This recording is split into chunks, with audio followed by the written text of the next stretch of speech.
Hey everybody, it's Joe with Just Jeep It. What's going on? Not working on a Jeep today, but I have a Jeep channel, so through my contract I have to say Just Jeep It. I can't say Just Ford It because that channel doesn't exist, although maybe I should do that. Anywho, I am replacing a ball joint on my 2000 Ford Taurus, and I'm going to do a very quick video on the tool you have to rent or buy to make life a lot easier when you're replacing your front lower ball joints on your Ford Taurus. This thing is a godsend. I love it. AutoZone had it for like 40 bucks. You can buy it on Amazon, and I'll put a link in my Amazon shop. They're Ford Tauruses. I think they're about 65 million made. Fleet vehicles, Salesforce vehicles, things like that.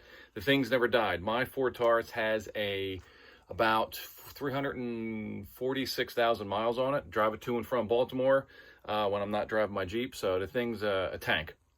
Except that I have to replace the ball joint, and well, I had to replace the wheel bearing, but through a comedy of series of events and comedy of errors, I have to do the ball joint too. So let's get to it, man. I'm hot and pissed off.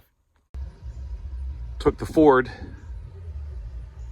to get inspected, and they said the front driver's wheel bearing was bad. They weren't lying.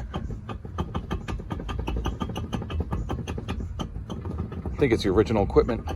This is the part you want to rent or buy. Ball joint adapter set for Ford Taurus, Mercury Sable, same car. Part number 27163. So, there's the Chief. What's up, Chief? This is the adapter to install, and here's my setup. Nice garage bench.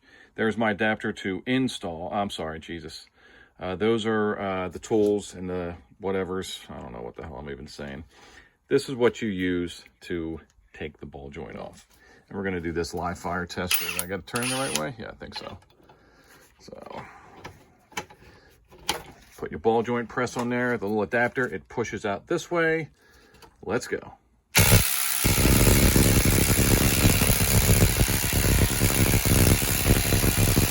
Now you just... Oh, thank God I didn't hit my foot. That would have been very bad. Adapter, little cup. Oh, I don't have my hammer. Oh, darn.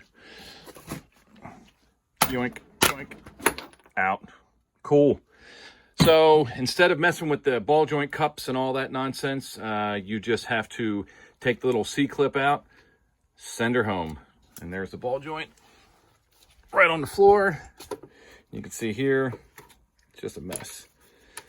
There's lots of play in it. I mean, it's not supposed to look like that.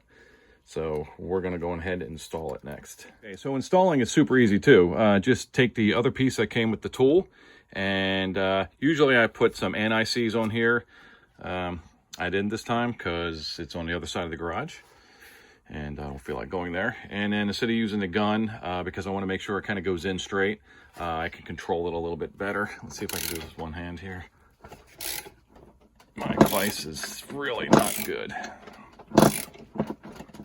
But you can see it's squeezing in. Too bad I don't have a stand for it, right? Right, I'm not going to do this to make you seasick, but you see it's going in. I'll bring it back when it's all flush. Ball joint is flush on the spindle. Don't forget your C-clip on here to keep it all in so that bad boy don't pop out. And you can see this one really steady, good to go.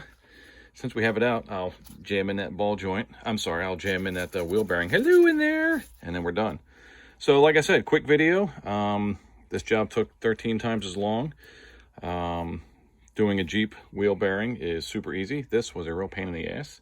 But that's okay. We persevered. We're good to go. I got Wawa coffee to get me through the final stages of this project, and we're good to go. So thanks for watching. Take care of your Jeeps. Take care of your Fords. Take care of yourselves, and don't forget, God bless our troops. They're protecting us and giving us our freedom, the freedom to do this nonsense all day. So, see you on the next video. Take care. Bye.